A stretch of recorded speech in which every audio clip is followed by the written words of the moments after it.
عنده تاثير ايجابي. وانا نعطيك ارقام على هذا الشيء.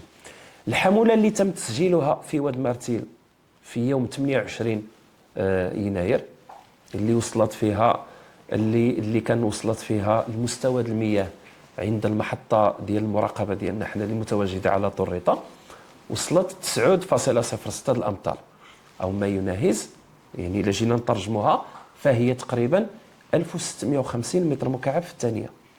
هاد 1650 متر مكعب في الثانيه جات، يعني هذه واردات يعني مجملها جات من واد الخميس او من واد شقور، ما جاتش من الرافد اللي مجي اللي عليه السد.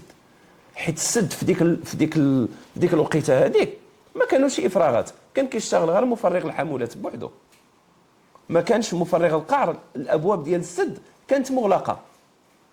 يعني حنا بالفضل ديال هذا الشيء اللي عملناه، هذوك الحموله الكبيره اللي جات وكانت على واد المحاجرات، استطاع السد انه يقوم اللي كنسميوه حنا التصفيح. يعني بحال السد كيستقبل هذه الحموله وكيهدنا شويه وكيعطيها لنا شويه بشويه. هذا هو الدور ديالو.